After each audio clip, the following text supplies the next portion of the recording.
और माँ शारदे के अनुयायी जो इस मंच पर यहाँ पर विराजमान हैं, सर्वश्री डॉक्टर बंशीधर जी दादर साहब हमारे गुरुदेव, श्रीमान डॉक्टर सोमराज जी परमार साहब, श्रीमान मोदी जी पचौरी साहब, डॉक्टर आदर्श किशोर जी, हमारे साथी डॉक्टर बाबूलाल जी नंदे, प्रज्ञा क्लासेस की संचालक मैडम ज्योति जी, आप यहाँ पर जो चयनित असिस्टेंट प्रोफेसर हैं, अब हमारे विभागीय साथी बन चुके हैं, आप सभी को सबसे पहले तो हार्दिक बधाई देता हूँ। और इस प्रांगण के अंदर जितने भी विद्यार्थी बैठे हैं जो इन सभी नवचयनित असिस्टेंट प्रोफेसर से प्रेरणा ले रहे हैं, आप में से बहुत सारे विद्यार्थी ऐसे हैं जो शिक्षा विभाग के अंदर अलग अलग पदों पर बैठे हैं, बहुत सारे ऐसे विद्यार्थी हैं जो अभी भी संघर्ष की उस कथा को लिख रहे हैं, कहीं असफल हो गए तो अभी सफलता के लिए प्रयासरत हैं। तो उन सभी विद्यार्थियों को भी इन सभी नवचयनित असिस्टेंट प्रोफेसर से प्रेरणा लेनी चाहिए। श्रीमान किशोर जी ने अभी जैसे बताया, लक्ष्मी जी ने बताया, और आगे जो भी चयनित असिस्टेंट प्रोफेसर के उनकी बात करेंगे, और यहाँ पर मंचासीन अतिथि भी आपसे बात करेंगे। जब मंच पर डॉक्टर बंशीधर जी दादर साहब जैसे व्यक्ति तो बैठते हो, तो मेरे जैसे व्यक्ति के लिए बहुत कुछ ज्यादा कहना बड़ा मुश्किल काम है, क्योंकि दादर साहब के निर्देशन में सानिध्य में हमने भी राजकीय महाविद्यालय बाड़मेर के अंदर जब हम पढ़ते थे और कहीं पर भी डिबेट कॉम्पिटिशन के लिए जब राज्य स्तर पर जाते थे या कहीं पे भी प्रतिस्पर्धा के लिए जाते थे या पर मंच पर कहीं पर भी बोलना होता था, तो सीधे हम डॉक्टर दादर साहब के घर पहुंचते थे कि सर थोड़ा सा गाइडेंस करिए, कैसे बोलना है, क्या बोलना है। और उस समय वो जो गाइडेंस देते थे और उन्होंने जो संघर्ष का जज्बा हमारे अंदर पैदा किया, हम लोग आगे भी मेहनत करते रहे। और आप यहाँ पर जो सेलेक्टेड कैंडिडेट्स बैठे हैं, आपको भी डॉक्टर दादर साहब के निर्देशन के अंदर जो है आगे बढ़ने का मौका मिला। और इन्होंने मॉक इंटरव्यू के अंदर, क्योंकि इनके निर्देशन में कई मॉक इंटरव्यूज के अंदर मैं हिस्सा रहा हूं, तो मुझे पता है सर बहुत खिंचाई करते हैं मॉक इंटरव्यू के अंदर, लेकिन इतनी खिंचाई कर देते हैं कि आप जब आरपीएससी में इंटरव्यू देने के लिए जाते हैं तो आपको जरा सी भी दिक्कत नहीं होती है, क्योंकि आरपीएससी के अंदर इतनी खिंचाई नहीं होती जितनी खिंचाई डॉक्टर दादर साहब करके और फिर आपको पूरा तैयार करके और वहां भेजते हैं। मैंने इनके निर्देशन के अंदर एसआई के इंटरव्यूज के अंदर, आरएस के इंटरव्यूज के अंदर और कई सारे इंटरव्यूज का मैं हिस्सा रहा हूं सर के साथ। पूरा ए टू जेड आपके ड्रेसअप से लेके आपकी वेशभूषा से आपका जो है क्या बोलना, किस तरीके से गेट में एंट्री कर गेट को जो है नॉक करना, एंट्री करना, सदस्यों के साथ संवाद करना, विषय के संदर्भ में कैसे बातचीत करना, कैसा सवाल आए तो कैसा जवाब देना, जिस तरीके से डॉक्टर दादर साहब कैंडिडेट्स को गाइड करते हैं, वास्तव में एक तरीके से मैं कह सकता हूँ आप में से जो सिलेक्टेड कैंडिडेट्स हैं वो तो मॉक इंटरव्यू का हिस्सा रहे ही है। बाकी जो अभ्यर्थी तैयारी कर रहे हैं उनको भी बताना चाहूंगा कि डॉक्टर दादर साहब ने एक बार मॉक इंटरव्यू ले लिया, फिर आरपीएससी के अंदर आप बिल्कुल सहज तरीके से जाकर और अपना इंटरव्यू देकर आते हैं, वास्तविक इंटरव्यू देकर आते हैं। तो ये मॉक इतना खतरनाक होता है कि इंटरव्यू में अभ्यर्थी को बिल्कुल दिक्कत नहीं होती है। और बाकी मैं कई बार देखता हूँ इंटरव्यू लेने के लिए कैंडिडेट जाता है, जो जब इंटरव्यू रूम में जाते हैं तो कई स्टूडेंट बड़े नर्वस हो जाते हैं। तो ये नर्वसनेस जो यहाँ पर मिलती है, ये कैंडिडेट्स को एक हौसला देती है, कैंडिडेट्स को जो है वो एक मजबूती प्रदान करती है कि वो आगे आरपीएससी के अंदर जब जाए तो बहुत अच्छे से अपना इंटरव्यू दे पाए। दूसरा मैं कहना चाहूंगा कि जैसे किशोर जी बता रहे थे कि इन्होंने लॉकडाउन के अंदर जब कोरोना काल आया, लॉकडाउन आया और उस समय इनको विद्यालय नहीं जाना पड़ा, इन्होंने उस समय का सदुपयोग किया। तो वो ये होता है आपदा में अवसर। हम में से बहुत सारे विद्यार्थी ऐसे होते हैं जब संघर्ष कर रहे होते हैं, जब तैयारी कर रहे होते हैं। मैंने आप में से कई कैंडिडेट्स के संघर्ष को बहुत करीब से देखा, जैसे यहाँ भोला जी बैठे मेरे पुराने स्टूडेंट हैं 2012-13 में, ठीक है ना। और उस समय भी मैंने संघर्ष को इनके संघर्ष को देखा है। बाकी किशोर जी ने अपना संघर्ष बताया, बहुत सारे कैंडिडेट्स का संघर्ष मैं जानता हूँ।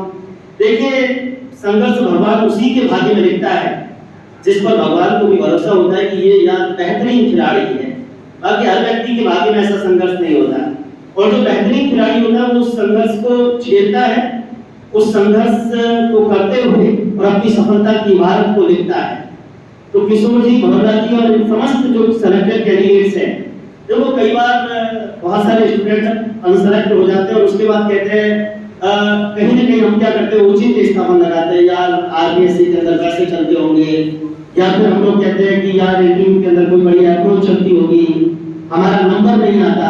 अब आप देखिए बाड़मेर जिला 66 पोस्ट थी और 66 में से 10 पोस्ट केवल एक अकेले जिले के हाथ में, जबकि 32 जिले बाकी पड़े हैं।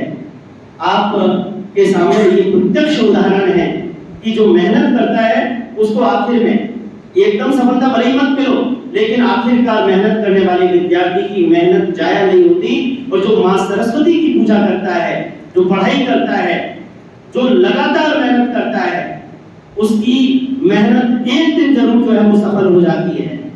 जिंदगी के अंदर हम सबको मौका मिलता है, लेकिन कुछ विद्यार्थी ऐसे होते हैं जो मौके को भुना लेते हैं, जो मौके को ग्रैब कर लेते हैं। और जो विद्यार्थी मौके को ग्रैब कर लेता है, मौका जो पकड़ लेता है, वो विद्यार्थी ही सफलता को जो है वो दिखता है। और कुछ विद्यार्थियों के हाथ में मौका आता है। देखो ये जो सेलेक्टेड कैंडिडेट्स है, क्या इनका मन नहीं हुआ होगा कि यार हम भी दोस्तों के साथ गप्पे लगाएं? क्या इनका मन नहीं हुआ होगा कि आज घर वालों के साथ में हम भी पिक्चर देखने के लिए जाए? इनका मन भी हुआ होगा कि हम भी जैसे कहीं पर बाहर दोस्तों के साथ में पिकनिक पर जाते हैं तो हमें भी जाना चाहिए। मन तो हमारा सबका होता है, सबका मन एक जैसा है, लेकिन हमें अपने मन का त्याग करना पड़ता है। क्यों? क्योंकि एक बहुत बड़ी सफलता का इतिहास जो लिखना होता है। आपको जानो, सतत मेहनत जो विद्यार्थी करता है, सतत मेहनत जो विद्यार्थी करता है, वो विद्यार्थी जिंदगी के अंदर जो है वो आगे बढ़ता है। और आपको इन सेलेक्टेड कैंडिडेट से ही प्रेरणा जरूर लेनी चाहिए कि जिंदगी के अंदर सतत मेहनत करते रहे। बाकी मौके आते हैं और हाथ से निकल जाते हैं, मगर जब भी आपको ऐसा मौका मिले, अब असिस्टेंट प्रोफेसर की जब नेक्स्ट भर्ती आए या फिर स्कूल लेक्चरर का एग्जाम है, आप में से बहुत सारे स्टूडेंट्स स्कूल लेक्चरर का एग्जाम दे रहे होंगे, दिसंबर में सेकंड ग्रेड का एग्जाम है, जो भी तैयारी आप कर रहे हैं, उस तैयारी के लिए एक गांठ बांध दीजिए कि हमें जो है हर हाल में मेहनत करनी है। और आपको मोटिवेट किससे होना है? मेरे से, डॉक्टर तातेड़ साहब से, डॉक्टर सोमराज जी से, पचौरी जी से, या फिर सेलेक्टेड कैंडिडेट से। देखो हम सब तो आपके मोटिवेशन का काम करें तो ठीक बात है, लेकिन सबसे ज्यादा मोटिवेशन आपको होने की जरूरत है रात को जब भी आप सोते हो, एक बार अपने माँ बाप का चेहरा अपने दिमाग में लेकर आइए और आप बचपन से लेकर और आज दिन तक की उस यात्रा को याद करिए कि आपको पढ़ाने के लिए और आपकी सफलता के लिए आपके माँ बाप ने कितना संघर्ष किया होगा। और जिस दिन सिलेक्शन होगा और उस दिन आपके माँ बाप की आंखों में जो खुशी होगी, वो खुशी ही आपका सबसे बड़ा मोटिवेशन होना चाहिए। पहले से आभास कर लीजिए, पहले से ये आभास कर लीजिए कि वो दिन कितना खूबसूरत होगा जिस दिन मेरा सिलेक्शन होगा। आप यहाँ पर जो कैंडिडेट बैठे हैं या फिर जो सफलता के लिए संघर्ष कर रहे हैं, उनको भी कहना चाहूंगा, हम कब तक दूसरों का फोटो अपने व्हाट्सएप का स्टेटस लगाते रहेंगे? हम कब तक दूसरों का फोटो फेसबुक पर बधाई देते रहेंगे? जिंदगी में एक मौका ऐसा आना चाहिए कि लोग हमारा फोटो व्हाट्सएप पर, फेसबुक पर लगाएं और हमें बधाई दें। एक ऐसा मौका आना चाहिए कि हमारे माँ बाप के चेहरों में भी वो खुशी हो कि मैंने अपने बच्चे पर भरोसा किया और ये बच्चा जो है जिंदगी के अंदर बढ़कर और आज इसने मेरा नाम रोशन किया है। आप कहीं बाजार में जाते हो, लोग कहते हैं ये फलाने की संतान है, लेकिन कभी अपने माँ बाप को ये मौका दीजिए कि वो कभी बाजार में गुजरे और लोग कहें कि ये फलाने के पिता है। ये फक्र जिस दिन पिता को होगा, आप समझिए आपकी जिंदगी सफल हो गई। तो मेहनत जो आप कर रहे हैं, सफलता के लिए जो संघर्ष कर रहे हैं, मैंने कहा हम सबसे मोटिवेशन होने की जरूरत नहीं है। आप अपने माँ बाप को अपना मोटिवेशन बना लीजिए, और जिस व्यक्ति ने अपने माँ बाप को मोटिवेशन बना लिया, वो जिंदगी में कभी असफल हो नहीं सकता, और असफल हो भी गया तो अगले दिन सुबह फिर मेहनत के लिए खड़ा हो जाएगा कि मुझे एक दिन ऐसा लाना है कि मेरे माँ बाप की आंखों के अंदर वो खुशी होनी चाहिए। आप में, हमारे में ज्यादा फर्क नहीं है, फर्क केवल किस चीज का है? एक सफलता का फर्क है, और कोई फर्क नहीं है। यहाँ जो स्टूडेंट्स बैठे हैं और यहाँ पर जो मंचासीन अतिथि बैठे हैं, मंच के और इन चेयर्स के बीच में डिस्टेंस केवल किसका है? सफलता का ही डिस्टेंस है। आज जो सेलेक्टेड कैंडिडेट्स हमारे सामने बैठे हैं, हम आने वाले 2-4 प्रोग्राम्स के अंदर इन सबको मंच पर देखेंगे, इन सबको मंच पर देखेंगे, ये जितने कैंडिडेट्स बैठे हैं, क्योंकि ये सब हायर एजुकेशन में आ चुके हैं। और मैं हायर एजुकेशन में आने वाले कैंडिडेट्स को भी कहना चाहूंगा, आज बाड़मेर जिले के अंदर कितनी, आपको पता है, कॉलेजेस नहीं खुल गई, नई नई भर्तियां आ रही है, 2014 की हमारी भर्ती, उसके बाद 2018 की आपकी भर्ती जिसमें आप लोग सेलेक्ट हुए। एक समय होता था हमें अंगुलियों पर प्रोफेसर मिलते थे, और आज हमारी 10 में से 9 अंगुलियां, तो ये 9 प्रोफेसर यहाँ पर सामने दिख रहे हैं। लेकिन आपको ध्यान हो, डॉक्टर ताहिर साहब है, पचौरी जी है, सोमराज जी है, आदर जी है, भगवान जी है। आप इन चेहरों को देखिए, ये कॉलेज एजुकेशन में आने के बाद रुके नहीं है। ताहिर साहब तो उम्र के इस पड़ाव पर भी सुबह से लेकर शाम तक मेहनत करते हैं, और कई बार ताहिर साहब कहते हैं, मुझे ताहिर साहब की ये बात हमेशा मोटिवेट करती है कि मेरी जगह कोई और होता तो शायद आप 7वीं 8वीं बार माला पहना रहे होते, लेकिन मैं हूं संघर्ष कर रहा हूं।